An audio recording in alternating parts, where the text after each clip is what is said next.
দাও আমি তো প্রথমেই চলে আসলাম একটা ফালতু চায়ের দোকানে। হাই ফ্রেন্ডস, কেমন আছো তোমরা? আশা করছি তোমরা সবাই খুব ভালো আছো। আমার নতুন একটা ভিডিওতে তোমাদের সবাইকে ওয়েলকাম। দেখো হাইওয়েটা কতটা সুন্দর লাগছে, ওই জন্যই একটু দাঁড়িয়ে ভিডিও করলাম। আর এই যে জায়গাটা, এই জায়গাটায় আমরা আগে একবার যখন এসেছিলাম তখন কিন্তু এখানে দাঁড়িয়েই একটা ছবি ভিডিও করেছিলাম। আর এই দেখো ছেলের পরিস্থিতি, ও ব্যাগের মধ্যে থেকে বের করছে, মানে ওর দিদিভাইয়ের ব্যাগের মধ্যে সঠিক কী কী আছে সেইগুলো আমাদেরকে খুলে খুলে দেখাচ্ছে। তো একটা মেয়ের ব্যাগের মধ্যে স্বাভাবিকভাবে এগুলো কিন্তু থাকেই। যখন আমরা মেয়েবেলাটা পার করতাম তখন কিন্তু আমরাও এগুলোকে ক্যারি করতাম। আর এদিকে দেখো আমাদের ঝগড়াটে লোকটার পরিস্থিতি, ও কতটা এনজয় করে গাড়ি ড্রাইভিং করে নিয়ে আমাদেরকে নিয়ে যাচ্ছে। পুরোপুরি এখনও তার পিঠে এসে পৌঁছায়নি, তার আগে এই গেটটা পড়ে। তো প্রথমে এখানে দাঁড়িয়ে নিয়ে একটা ভিডিও, একটা ছবি করে নিলাম। আর বাকি সবাই কিন্তু হাসাহাসি করছিল, মানে ওরা ভেবেছিল আমি হয়তো ভুল করে এই জায়গাটায় নেমে পড়েছি, কিন্তু না।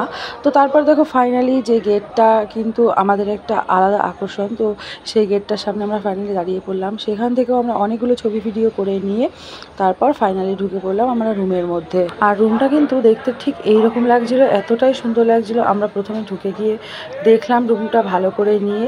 আর আমরা ডবল বেডের রুম নিয়েছিলাম, তো মোট দুটো রুম নেওয়া হয়েছিল। ছেলেরা একটা রুমে চলে গেছিলো, আমরা মেয়েরা একটা রুমে ছিলাম। তারপর একটু ঢং করে মিরর সেলফি, মিরর ভিডিও করছিলাম। আর তারপর আমরা চলে গেলাম খাবারের ওখানে, যেহেতু অনেকটাই দুপুর হয়ে গেছিলো। দিনটা যেহেতু সোমবার, তো আমরা সবাই মিলেই নিরামিষ খাওয়ারই সিদ্ধান্ত নেওয়া হয়েছিল। তো বাড়িতেও তো নিরামিষই খাই। বাড়ি থেকে কোথাও ঘুরতে এসে হয়তো বা সবসময় ঠিকঠাকভাবে হয় না, তো আজকে এখানে দেখো পুরোপুরি নিরামিষ একটা হোটেল পাওয়া গেল। তো হোটেলটায় প্রচণ্ড ভিড় ছিল। আমরা অনেকক্ষণ ধরে বাইরে ওয়েট করার পর যখন একটা টেবিল ফাঁকা হলো আমাদেরকে বসিয়ে দিল। আর তারপর অনেকক্ষণ পর কিন্তু বাকি লোকেদেরকে, মানে আমাদের সাথে বাকি লোকেরা যারা আছে তাদের সবাইকে অন্য একটা টেবিলে বসিয়ে দিল। তো দেখো প্রথমেই কিন্তু আমরা এখানে খাবারটা শুরু করে দিলাম। খাবারে ছিল ভাত, ডাল, তারপর ছিল কচু ভাজা, এদিকে ছিল একটা নিরামিষ তরকারি, আমের চাটনি, পাঁপড়। সব মিলিয়ে দুপুরে খাওয়া দাওয়াটা বেশ ভালোই হলো। এদিকে দেখো বাচ্চাদের দিয়েছে দুটো পাঁপড় আর আমাদের বড়দের দিয়েছে একটা করে পাঁপড়। কাঁচা আম খোসা সমেত চাটনিটা করেছিল, চাটনিটা কিন্তু বেশ সুন্দর লেগেছিল।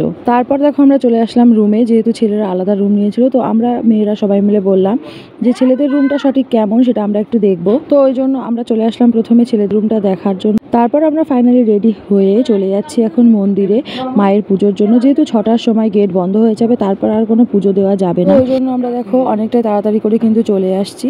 আর প্রথমেই আমরা চলে আসলাম একটা মন্দিরের একটা পান্ডা বা পুরোহিত, যেটা আমার বোনাইয়ের ভীষণ পরিচিত ছিল, যেহেতু ওরা অনেকবারই আসে এখানে।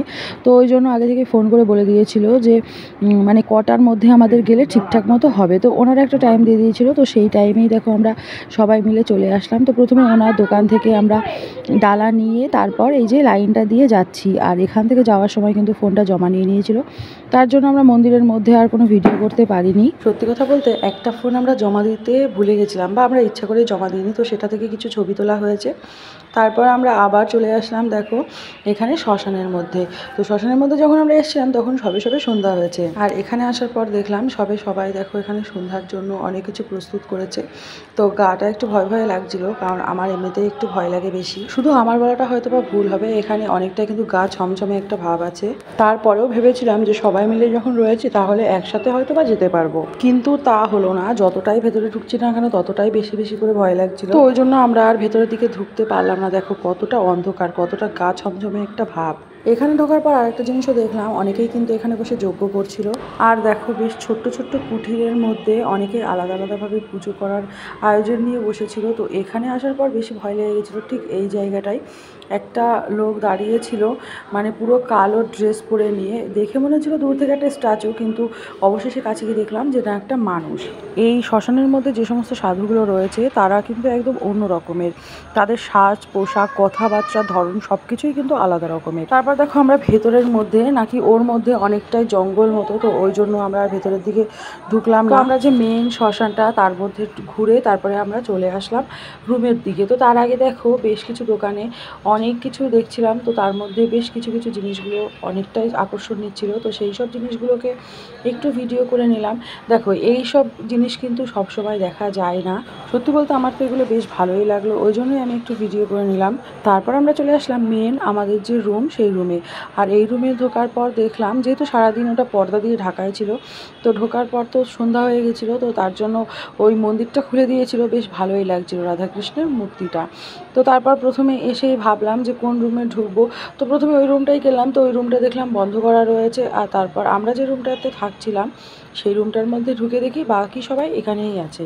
সন্ধ্যার পর রাত্রেবেলা কিন্তু বেশ ভালোই লাগছিল, চারিদিকে এতটা সুন্দর লাইটিং। আর দেখো আমরা সবাই মিলে ভেতরে বসে একটু মুড়ি খাচ্ছিলাম।